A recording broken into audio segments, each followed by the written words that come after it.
So today I'll be feeding my juvenile pink-tongued skink as well as my fire skink. Now Randall, who is my pink-tongued skink, does get frozen snails, and this is because if he were to get live snails, there's always a chance that there could be parasites. Snails are disgusting. They carry tons of really nasty, sometimes fatal parasites, and it's just not something I want to mess with. In order to thaw out the snails, I put them in distilled water and then I nuke them in the microwave for a couple seconds. It doesn't take very long and you really don't want to overcook them because then you take out the nutrients from the snails. But this is the best way to thaw them quickly without having any issues. So now I have the snails, they are thawed, they are now sitting in really hot water though. What I'm gonna do instead of draining off the water is I'm actually just gonna add Repashy Bluey Buffet to it. I keep this in the freezer so it stays really cold, and then when I add it to the hot water, it kind of, it hits that lukewarm temperature I'm looking for. This is a massive waste of Bluey Buffet, by the way. This stuff is not cheap, and I know that, but this is kind of like a special treat for Randall, so I don't really mind doing it. Again, usually you let this sit in the freezer or the fridge until it turns into a gel, and then you feed it to them. I'm just leaving it as a liquid. I don't really care. It's like a soup. They like it just the same. So now here is the man of the hour. This is my little pink-tongued skink named Randall. Now Randall is supposedly over a year old, but he is very, very small, and that has made me nervous the entire time I have owned him. I've reached out to breeders. They say, hey, sometimes they just stay tiny for a long time, but I've been really working on getting him like optimal nutrition so that I can increase his growth rate. Now I've had him for 3 months and he is growing, don't get me wrong. I would just expect him to grow faster and be larger by this point. Now, I'm a very good mama, and I don't make my babies go and look for food all the time. I mean, I should, because that'd be better for them, more enrichment, blah, blah, blah. But instead, I just pick up the snails and I put them on the ledge he's sitting on. That way he finds it. That way I also know that he's actually eating it. Now, Randall is honestly kind of a picky eater. The only things I can really get him to eat are these snails and mealworms. He is offered a variety of foods, but this is really all he's interested in eating. And this is really the reason for covering the snails in the Bluey Buffet, because I just want to vary his diet a little bit more to make sure that we're getting optimal growth out of this guy. One of the things that I do find very interesting about pink-tongued skinks is that they aren't that interested in eating live insects. While other lizards have a very strong prey drive, these guys don't really. Again, their main diet in the wild is snails. That's what they're supposed to be eating. They're not really going after large insects or anything crazy like that.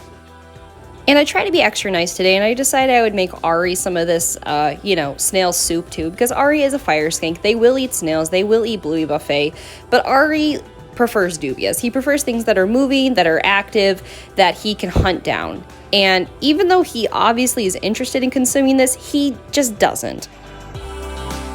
Eventually, I did just set it in his cage, and I said, you know what, eat it whenever you want to.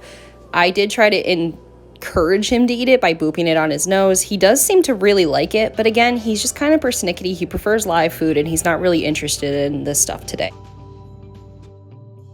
Ari does also receive a varied diet. He's definitely got more of a varied diet since I picked up Randall, because I've been trying all sorts of different foods with Randall. He has had things like scrambled eggs, cat food, but typically he prefers, again, live food like earthworms, mealworms, and his favorite is dubias. He ended up not eating any of it and just slunk away. Since I had the fruit flies out, I decided that I would go ahead and make a new fruit fly culture because this one was getting pretty close to crashing. It's about 30-ish days old, and at that point, you're at risk of having a bottleneck event, which is where a majority of the culture will die off all at the same time. These guys make great betta fish food, so I try to keep them on hand at all times. You can make your own fruit fly media, but I prefer just to buy Josh's frogs. It makes my life easy, it makes it simple, and so that's what I typically do when I want to make new fruit fly cultures. I have used things like bananas and oatmeal as fruit fly media, and it does work. It just doesn't work for as long. It tends to dry out pretty quickly, and I don't think I get as many fruit flies out of that kind of media.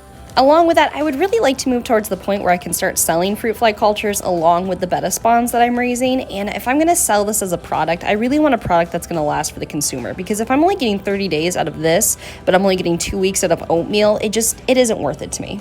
I did end up making this a lot soupier than I intended, but the fact is that the soupier it is, the less likely you are to get things like mold. The fruit flies will be okay in this media. Sometimes if you make it too soupy, they'll actually get stuck in the media, but I don't have any concerns for that at this time. Instead of using Excelsior, because Excelsior is very expensive, I use coffee filters, and honestly, they work literally just as well. You just have to make sure that you have a thick amount of coffee filters so they don't absorb too much liquid and then collapse. I ended up buying these lids from Pangea Animal Supplies, and you can make your own lids, by the way. It's not that hard. You punch a hole and then you stick some fabric. It's like quilt padding on the in through the holes, and it works just as well, but I like these better because they're just a little bit more professional. They're a little bit more secure. And there you have it. Now I got a new fruit fly culture. I still need to put the date on it, but as you can see, this fruit fly culture that I started with is pretty well spent. So I'll start splitting that up and feeding that more often to my bettas. But they're pretty happy. I'm pretty happy, and I hope you guys have a great day.